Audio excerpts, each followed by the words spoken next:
québécoise a toujours pris énormément de place dans notre société, surtout côté cinématographique, depuis l'arrivée du cinéma parlant. Depuis cette arrivée dans nos cinémas en 1932 ainsi que l'avènement de la télévision en 1952, notre culture cinématographique sera marquée et ancrée dans notre histoire québécoise et ce pour plusieurs raisons. Non seulement ces arrivées changeront la façon de penser des habitants, acteurs et réalisateurs québécois, mais auront un impact sur notre histoire québécoise. Dans cet épisode, vous découvrirez la belle métropole de Montréal dans laquelle nous aborderons divers sujets concernant le cinéma québécois. D'abord, notre journaliste Audrey Lesbrun nous en apprendra davantage sur les défis de la Cinémathèque québécoise ainsi que les moyens qui sont mis de l'avant pour que cette institution perdure. Par la suite, notre autre journaliste, Annick Collin, abordera le sujet du Conservatoire d'art dramatique de Montréal en traitant des divers cours qui y sont donnés, ainsi que les mêmes possibilités de carrière à la sortie de cette école.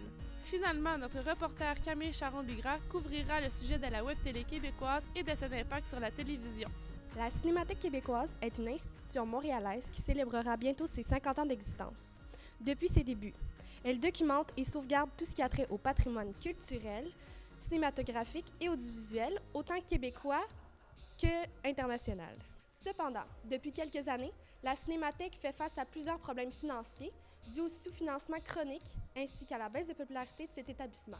C'est dans ce reportage que nous tenterons de découvrir les causes de ce problème et les solutions qui ont été trouvées pour régler la situation.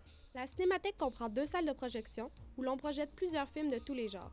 Cependant, saviez-vous qu'à leur commencement, au 19e siècle, ces salles se limitaient à de petits films, aussi appelés des vues, qui étaient projetés dans les foires, les cirques et les théâtres. Les Frères Lumière avaient une programmation peu variée, puisque cela se limitait à ce qu'ils avaient réussi à tourner à l'aide de leur cinématographe.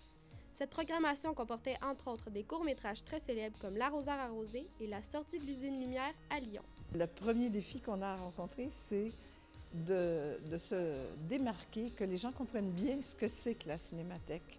C'est d'abord et avant tout un endroit où il y a des archives de films et ces archives-là doivent être aussi partagées, montrées avec les gens. La Cinémathèque mérite d'avoir toutes les subventions possibles pour se faire connaître. C'est-à-dire que la Cinémathèque a toujours été d'une certaine façon sous-financée. Pour l'instant, on fait juste conserver de façon minimale quelque chose. À la programmation, on pourrait facilement doubler, voire quadrupler notre budget puis on fonctionnerait d'une manière beaucoup plus confortable. Il y a un manque de ressources humaines aussi. Plusieurs départements pourraient être plus nombreux pour faire le travail qu'on fait. Donc ça se ressent beaucoup à l'énergie qui n'est pas forcément mise au bon endroit. La seule façon de s'en sortir, c'est de se regrouper. Évidemment, on fait appel à nos partenaires, parce qu'on a des partenaires dans tous les domaines. On n'a absolument pas peur pour l'avenir de la Cinémathèque. Grâce à nos nombreux intervenants, vous avez pu constater que malgré les problèmes de financement de la Cinémathèque québécoise, son administration fait tout en son pouvoir pour que cette institution perdure. On souhaite vraiment que cette institution survive, car le Québec ne peut pas se permettre de perdre un tel pilier dans la culture cinématographique. Ici Audrey Lesbrun, Carnivore.tv à Montréal. Allons maintenant découvrir le Conservatoire d'art dramatique de Montréal, qui lui fut influencé par l'arrivée et l'évolution des personnes ayant marqué le cinéma et le théâtre québécois, tels que Jacques Ferron et Marcel Dubé. Ceux-ci ouvriront les portes à la dramaturgie québécoise. Parallèlement avec le Conservatoire d'art dramatique de Montréal, les différentes formes théâtrales au Québec se diversifient, dont le théâtre d'image ou le théâtre fixé sur la danse et le mouvement. Ainsi, les approches dramaturgiques et scéniques continuent de se faire sentir dans le monde théâtral actuel. Le Conservatoire de musique et d'art dramatique de Montréal a vu le jour en 1943, mais c'est seulement 10 ans plus tard que le Ballet Théâtre a été mis sur pied. Aujourd'hui, cet établissement est reconnu pour former les gens autant en scénographie, en mise en scène, que pour la confection des costumes, le doublage et le jeu cinématographique et télévisuel. La diversité des cours offerts permet aux gradués de faire preuve d'une certaine polyvalence et d'entrer dans le milieu artistique par plusieurs portes. L'arrivée du cinéma impressionniste dans la deuxième moitié du 19e siècle avait pour but de libérer le cinéma de la théâtralité. Au fil des années, les deux disciplines ont réussi à se différencier, mais le théâtre demeure une bonne première voie d'entrée pour percer dans le milieu de la télévision et du cinéma. L'offre de service du conservatoire est à peu près la plus généreuse parce qu'on est la seule école qui donne des cours de jeu caméra. Alors, on a un studio de télévision, on a des studios de son, on a des studios de doublage et on a un laboratoire de langue pour apprendre à parler correctement. Ce qui fait qu'on est l'école qui offre la meilleure offre de services pour les élèves. Les cours varient d'un prof à l'autre, un cours de jeu plus à l'américaine, plus Acteur Studio, pour nommer des méthodes. Un cours de jeu Stanislavskien, une méthode plus russe. Le cinéma impressionniste a également amené de la nouveauté côté jeu des personnages.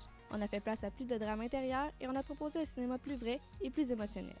La méthode de Stanislavski, qui est enseignée autant au cinéma qu'au théâtre, vient un peu rejoindre les mêmes buts, soit de travailler sur la psychologie des personnages. Il y a 3 grandes catégories.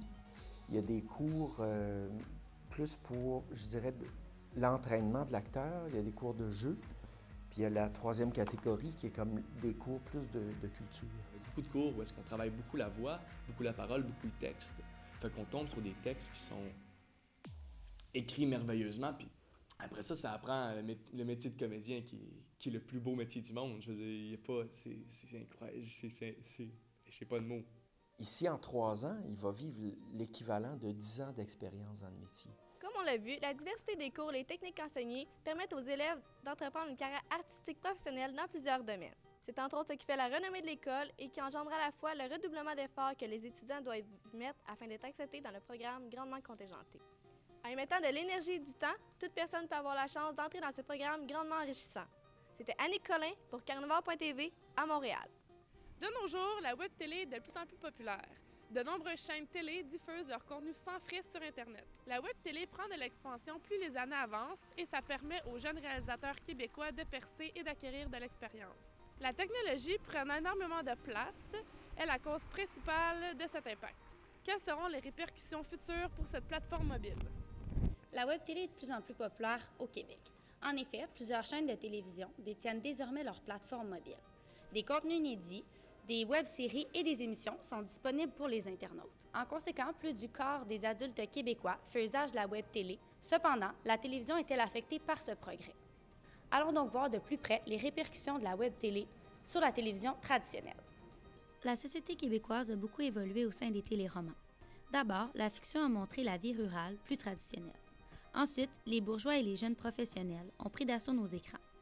Puis, la télévision connut un essor de genre et de thématiques en lien avec une société postmoderne. Tout TV aujourd'hui, c'est 140 millions de branchements depuis son lancement. C'est énorme dans un marché où on est 7 millions de francophones. Là. La web télé, la meilleure chose de ça, c'est vraiment que tu peux partir à zéro, tu peux toi-même former ton... tu peux vraiment former en fait tout ce que tu veux comme tu veux. C'est super malléable comme format.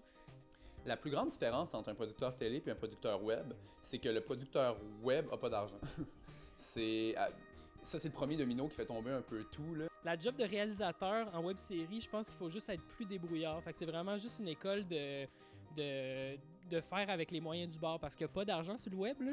Le web est tellement une force grandissante aussi. D'année après année, il y a de plus en plus de web-séries puis de bonnes web-séries qui se font. S'il y a de plus en plus de bonnes web-séries, je pense que ça met de la pression pour qu'il y ait de plus en plus de bonnes séries. Je pense que les deux se répondent. Saviez-vous qu'en 1953, Radio-Canada diffusait le tout premier téléroman québécois Les Ploufs? Je pense qu'il y a l'histoire de la télé avant tout TV, puis il y a de l'histoire de la télé après tout TV.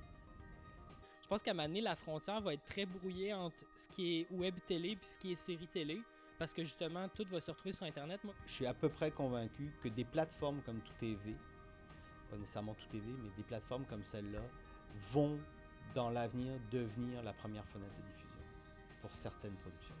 Ben, la place de la web télé dans les années à venir, si on se fie à l'enthousiasme des créateurs, c'est pas près de ralentir, au contraire. Par contre, je crois que le système doit s'adapter. Rappelons-nous que la web télé est seulement dans ses débuts.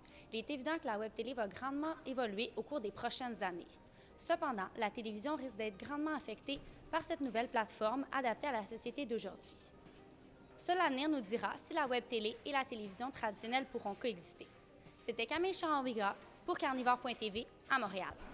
Finalement, il est nécessaire de donner de l'importance à ces établissements importants et à notre histoire québécoise. C'est eux qui ont été influencés et qui nous influencent en retour pour faire grandir notre culture cinématographique au Québec. C'est important pour notre passé qu'il faut conserver, mais également pour notre futur. Ce milieu n'a pas fini d'évoluer. Je vous invite donc à aller visiter le site de Carnivore.tv où vous trouverez d'autres reportages tout aussi intéressants. C'était Stéphanie Dufresne pour Carnivore à Montréal.